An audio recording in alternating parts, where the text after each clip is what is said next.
Behind a locked door in a tiny one-bedroom apartment, police uncovered something so disturbing it would haunt everyone involved. What officers found inside would leave lifelong scars on children who were supposed to be safe. This was not just a crime scene. It was a nightmare hidden in plain sight. There are kids in your house that are talking. No, she is the bad person. This is what she has been doing. This is Inside the Crime, presented by Killer Minds. I am Killer Minds. Investigators say the victims were very young children who were beaten, bruised, and starved so badly they were close to death. When police finally identified the people responsible, it was the very adults who were meant to protect them. It was June 11th, 2023, in Las Vegas, Nevada. That morning, police were called to a local Walgreens after a woman ran inside, hiding and begging for help. She told employees her husband had threatened to kill her. Inside, what do you need? She says his kids are inside, so we're going to do a welfare check. I do not know if she has anything or if she is okay. Police identified the woman's husband as 31-year-old Travis Doss, but his wife told officers there was something much worse waiting for them back at their apartment. Do we have a key or something? How are we going to get in? She can open the door for us. More officers were sent to an extended stay motel where Travis Doss and his wife, Amanda Stamper, were living. It was a very small one-bedroom, one-bathroom unit packed with people, including several young children. When police arrived, they heard a child's voice inside, but the child was scared and would not open the door. Hey, it is Metro Police. We just want to make sure everything is okay. You are not hurt. I cannot leave until I physically see you. Please answer the door. Nearly 15 minutes passed before maintenance arrived with a key. When the door finally opened, officers were immediately shocked by what they saw. Police say a 9-year-old and an 11-year-old child were locked inside a dog cage with a padlock. Officers later said these children were put through hell, and even that description did not fully explain the suffering they endured. One child had 2 black eyes swollen shut. The young boy had marks and bruises covering his body and was extremely thin. He was starving. Travis Doss is the father of all 7 children living in the home. Amanda Stamper is the stepmother to most of them and shares only the youngest child, a 2-year-old, with Travis. Amanda told investigators that Travis was violent toward all of the children, except the toddler. She said he beat the kids using belts, extension cords, frying pans, and his hands and feet. She told police every child was covered in injuries from their necks down. Amanda also revealed something even more terrifying. She said the day before police arrived, Travis told her he thought his 11-year-old son might be dead because he kicked him in the head too hard. Amanda said she believed the boy was dead too because he looked lifeless for 5 days. Back at the Walgreens, Travis appeared more worried about himself than his children. I love you. I gotta say everything. Police questioned Travis about the injuries and the accusations. He gave confusing answers and blamed his wife. He denied responsibility and tried to explain away what officers were finding at the apartment. Why have you not reported this before? I'm terrified of him. Clark County prosecutors later said Amanda Stamper was involved in sex work and was controlled by Travis. Her attorney argued she was also a victim of abuse. He would kill me. He will find me and kill me. He makes me sell myself on the street if I do not work. Amanda explained how she met Travis years earlier and how he slowly controlled her life. She said she was tired, overwhelmed, and afraid. She said she wanted the children to be helped and placed somewhere safe because their family wanted them, but Travis would not let them go. He told me he would kill me. That is why I called 911. When police confronted Travis again, he denied everything and accused Amanda of lying. She is the bad person. She trying to put everything on me. Officers detained Travis as the investigation continued. He became angry and confused as police placed him in handcuffs. They locking me up for nothing. Meanwhile, the children were rushed to the hospital. Doctors said their condition was critical. Blood tests showed one child was severely anemic, dangerously malnourished, and needed a blood transfusion.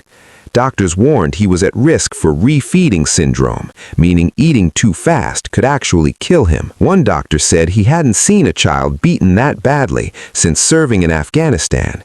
The doctor said the child would have died if help had not come when it did. The 11-year-old boy told detectives he hadn't eaten for days.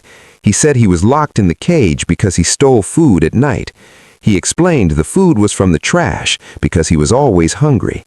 He said the children had to share one large order of fries between all 6 siblings. He told police he was kept in the cage all day, every day. As detectives continued their investigation, they questioned why the children were treated this way for so long. The young boy explained that hunger was a normal feeling in the home. He said he was always searching for food because his body hurt from being empty.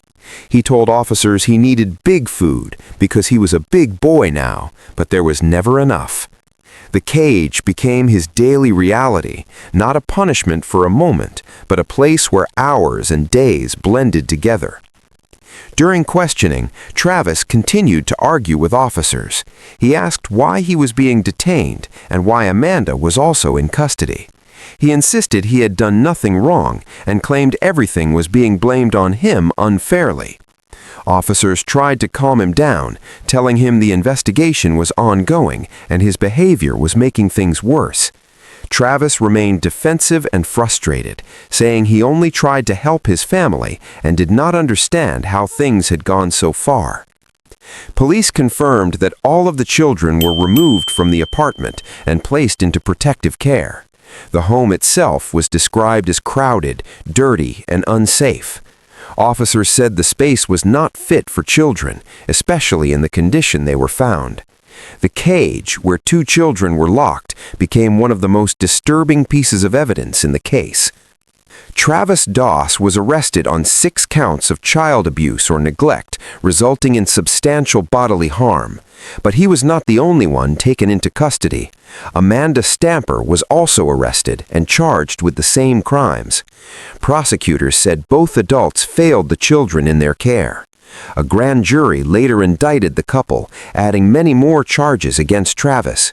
In total, he faced 40 criminal counts tied to the abuse, neglect, and suffering of his children.